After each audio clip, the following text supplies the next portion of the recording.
Hey everyone, I'm Alex. I'm the creator behind Shadow Code. I'm really happy to have you here. Support the channel if you enjoy the content to keep doing what I love for you guys. Thanks for being here. They told you your ability to read a room is a rare, beautiful gift. They lied. That hyper-awareness isn't empathy. It is a biological alarm system, violently wired into your brain to survive a war you thought was over. And it is quietly destroying you. They have been lying to you about your own mind. They call it empathy. They call it a rare, beautiful gift. But when you walk into a quiet room and instantly feel the unspoken rage of someone standing 10 feet away, that is not a gift. That is a biological alarm system. Welcome to Shadow Code, where we expose the rules the masses do not want you to know. If you are ready to break out of the script they wrote for you and protect your mind, subscribe to the channel right now so we can decode these truths together. I spend my days anticipating catastrophic risks, analyzing worst-case scenarios before they can even happen. Then I come home, looking at my children, trying to raise them to be highly perceptive without being constantly afraid. Through navigating these two worlds, I realized a cold, undeniable truth. Your ability to read a room, to predict a shifting mood before a single word is spoken, did not come from a peaceful life. You did not learn this in a classroom. Your nervous system was violently trained to scan for threats because at some point, your absolute safety depended on it. Failing to predict unpredictable behavior meant you were in danger. They call this high emotional intelligence. It is actually an invisible armor. And right now, that very armor is quietly destroying you. To stop this invisible armor from suffocating you, we have to look past the emotion and dissect the cold, hard biology of what actually happened to you. Psychology has a very specific term for this relentless background program running in your head. They call it traumatic intelligence. If you have never heard this concept before, pay very close attention. Understanding this will change how you view your entire life. The world wants you to believe that early adversity only breaks a person, leaving them fragile and permanently damaged. That is a convenient lie. The truth is far more complex and, honestly, far more intimidating. Trauma does not just wound the brain, it actively and aggressively rewires it. When a child grows up in an environment where caregivers are unpredictable or where chaos is the daily norm, the brain makes a calculated biological decision. It decides that being a carefree child is simply too dangerous. I think about this every single night when I look at my own kids, realizing my greatest responsibility as a parent is to ensure they never have to learn this kind of survival. I want to teach them the ways of the world, but I want them to be perceptive out of curiosity, not out of terror. For those of us who live the alternative, our neural pathways were forced to mature at an unnatural, terrifying speed. The amygdala, the primitive part of your brain responsible for processing threats, became permanently hypersensitized. It locked itself in a state of high alert, acting like a smoke detector that never fully turns off. Meanwhile, your prefrontal cortex, the logic and decision-making center, learned to rapidly analyze massive amounts of complex social data just to navigate the madness. This is not a psychological disorder. Do not let anyone convince you that you are broken or defective. What you are experiencing is a profound, masterful cognitive adaptation. Your brain built a highly sophisticated defense system to ensure your survival in an unsafe world. It is the exact architecture of a mind that had to grow up long before it was ever ready. But a system designed to keep you alive in a war zone is incredibly exhausting to run in everyday life. You are powering a hyper-vigilant supercomputer just to get through a normal afternoon. Now that we understand the biology of this adaptation, we need to look at how it actually bleeds into your daily reality. We need to decode the hidden signs that prove your mind was forged in adversity, starting with the way your external radar relentlessly tracks the people around you. That hypervigilant defense system does not just stay locked inside your head. It actively dictates how you navigate every single interaction in your life. Let us decode what this external radar actually looks like, starting with the heavy burden of hyperempathy. You do not just sympathize with people. You absorb their emotional states like a sponge. You notice when someone is struggling, even when they are smiling and telling everyone they are perfectly fine. You sense the microscopic shift in a person's energy before they have even consciously processed their own emotion. But we need to be brutally honest about where this comes from. This level of hyperempathy develops in people who grew up needing to relentlessly track the emotional weather of unpredictable adults. Missing a cue or failing to anticipate a sudden mood swing meant you were caught in the crossfire. So your brain learned to feel what others were feeling as a preemptive defense. Then there is the second sign, which is how you respond when everything falls apart. When a crisis hits and a situation spirals out of control, you do not freeze. While normal people panic or become paralyzed by fear, something inside of you goes terrifyingly quiet. Your heart rate settles and your mind becomes razor sharp. Psychologists refer to this as stress inoculation. Your brain is perfectly calibrated to manage disasters because for a long period of your life, high-stakes chaos was simply your normal. It is a tragic irony that you often feel the most composed when the world around you is breaking down. You step up, you fix the problem, you act as the anchor in the storm, but the absolute second the crisis passes, you completely collapse. And that brings us to the third sign, your compulsive need to analyze human behavior. You do not just listen to conversations, you dissect them, searching for the underlying code, the hidden motive, the slight discrepancy between what someone promises and what their eyes reveal. You became a masterful student of human nature because mapping out the minds of others was the only way to ensure they could not blindside you anymore. Look at the massive cognitive load you are carrying every single day. You are managing the emotions of entire rooms, staying perfectly calm during disasters, and analyzing everyone you meet. It is no wonder you are so profoundly exhausted down to your bones. But that exhausting external radar is only one half of the equation. We must now turn the lens inward and confront how this traumatic adaptation completely warps your internal landscape. The fourth sign of this intelligence is a fierce, almost isolating sense of self-reliance. You do not wait for people to rescue you. You build the solutions independently, quietly, and often entirely alone. People around you might look at your life and praise this as incredible strength.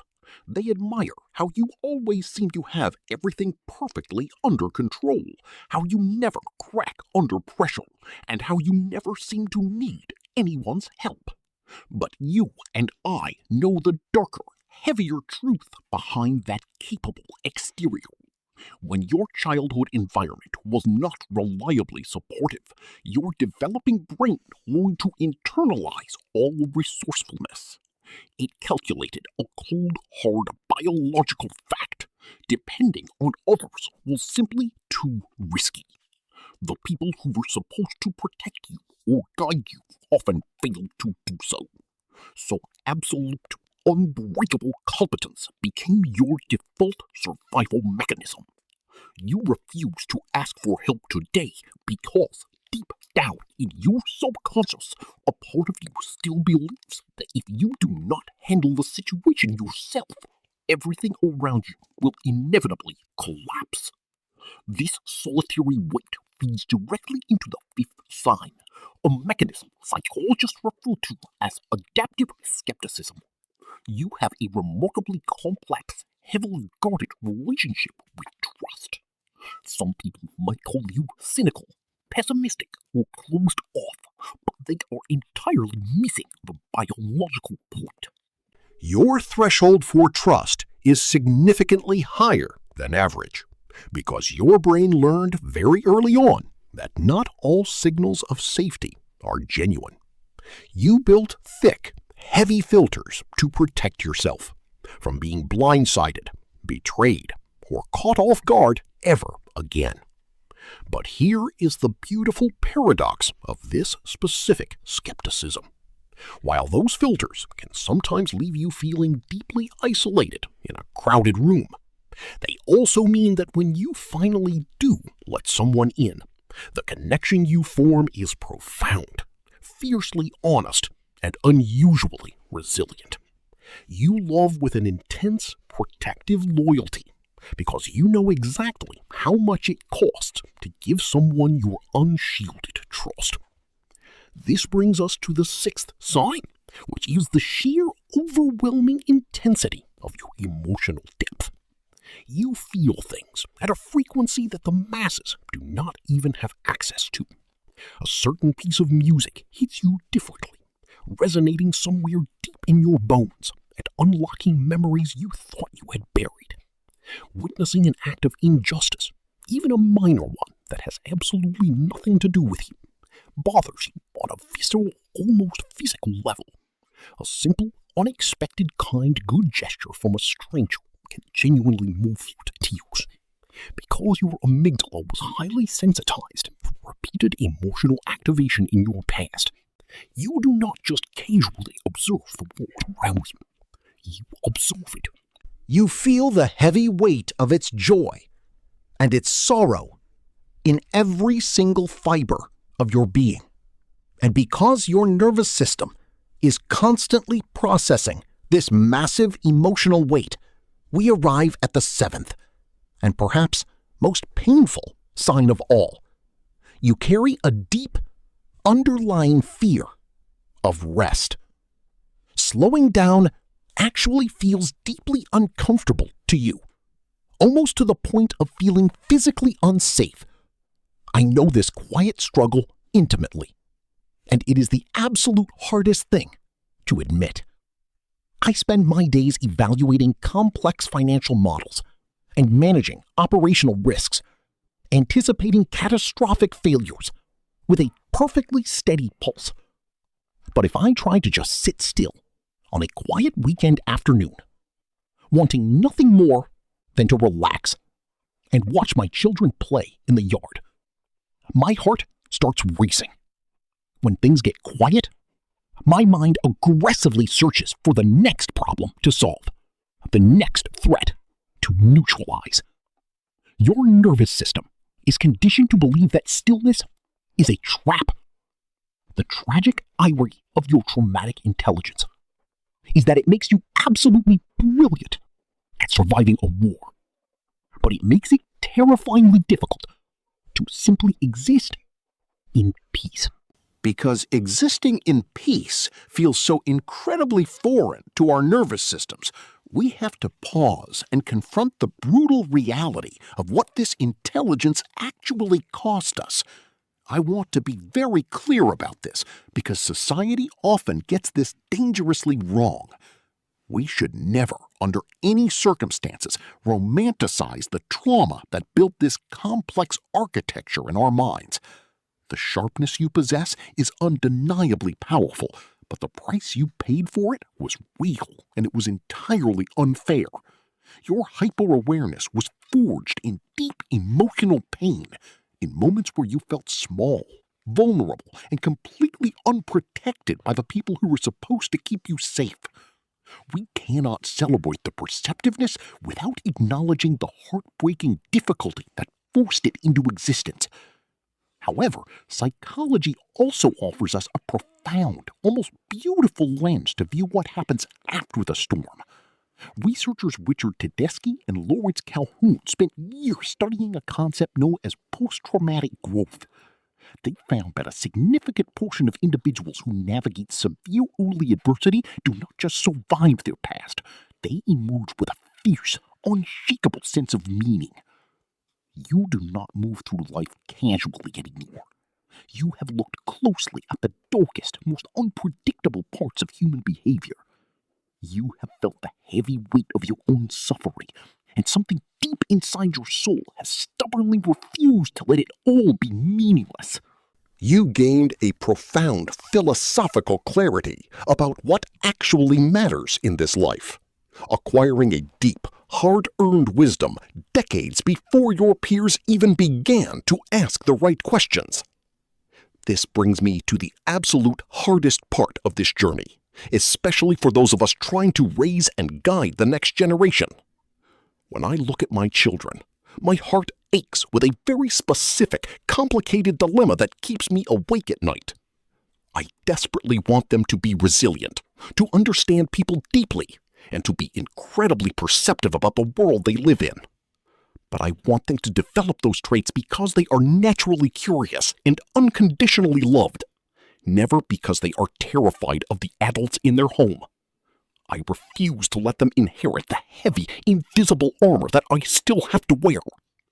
Our ultimate challenge as parents and as mentors is figuring out how to teach empathy and strength without passing down the high-functioning anxiety that fueled our own survival. We have to show them that it is entirely possible to read a room without automatically assuming the room is about to attack them. We must consciously become the reliable, predictable, emotionally stable adults that we so desperately needed when we were young. By doing so, we finally break the generational cycle of fear. We take the traumatic intelligence that we were violently forced to build, and we actively use it to construct a genuinely safe environment where our children will never actually need it. To truly build that safe haven for our children, we must first do the terrifying work of creating it within ourselves. We have to actively reclaim our own nervous systems. For someone wired with traumatic intelligence, learning how to genuinely rest is the hardest battle you will ever fight. It is not just about taking a nap, turning off your phone, or sitting quietly in a room. It is a deliberate, conscious act of teaching your brain that the immediate threat has finally passed. I live out in the countryside, far away from the chaotic noise of the city, and the evenings here settle into a deep, heavy silence. When I sit down at night, preparing educational lessons for my kids, and trying to view the world through their innocent perspective, the sheer stillness of the house used to trigger my deepest anxieties. My mind would race aggressively, desperately searching for a crisis to manage or a problem to solve, simply because the silence felt like a dangerous trap. But I have realized that learning to sit in that quiet without trying to fix anything or anticipate anyone's needs is a profound act of rebellion against our past trauma. Every single time you force your body to relax, every time you choose to breathe through the uncomfortable stillness instead of finding a distraction, you are rewriting your internal source code. You are slowly, patiently proving to your amygdala that the war is actually over. The ultimate question we have to face now is no longer about how we acquired this intense, hyper-vigilant perceptiveness. We know exactly how we got here, and we know the deeply unfair price we paid to build this armor. The only question that matters today is what you are going to choose to do with the intelligence you built along the way. Will you let it keep you trapped in a perpetual state of high-functioning anxiety, relentlessly scanning the horizon for storms that do not even exist? Or will you use this profound empathy, this razor-sharp intuition, and this deep psychological clarity to build a life of genuine connection and unwavering stability. You are no longer a helpless passenger in your own mind. You have the power to decide. I want you to take a long moment and reflect on everything we have decoded together today. Which of these hidden signs hit closest to home for you? Which survival mechanism have you been carrying around for decades, completely mistaking it for your actual personality? Drop down into the comments and share your specific story with us. You do not have to carry this heavy, invisible weight alone anymore. When you name what you have been through, you permanently strip away its power to control you in the dark. Leave your thoughts below. Connect with the others in this community who understand exactly what you are feeling, and let us continue decoding this complicated life together. We have spent this time decoding the psychological mechanisms that kept you alive when you were most vulnerable. But here is the most profound realization you must face today. The war is over. The unpredictable environment that forced your brain to build this complex defense system is in the past. You survived, but you are still walking through your daily life wearing heavy combat gear, and it is draining the life out of you. The tragedy of traumatic intelligence is that it keeps you locked in a permanent state of high-functioning anxiety, constantly scanning the horizon for storms that no longer exist. True mental mastery is not about losing your sharpness or your deep empathy. It is about realizing that you finally have the power to turn the radar off. You are no longer a helpless passenger in your own mind. You are an adult who can set firm boundaries and actively choose peace. It starts with the discipline of the pause. The next time you walk into a room and feel the familiar urge to absorb everyone's emotional state, catch yourself. Stop, take a slow breath, and silently remind your nervous system that you are safe. You do not need to fix their mood, and you do not need to anticipate their every need. If you are guiding the next generation, this is the absolute greatest gift you can give them. Do not just shield them from danger.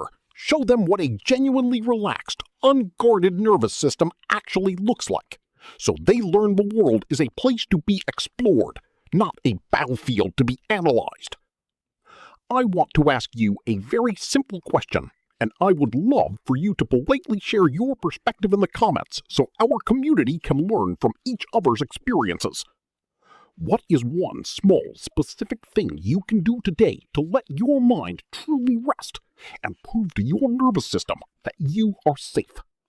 Share your thoughts down below, because your insight might be exactly what someone else needs to hear right now.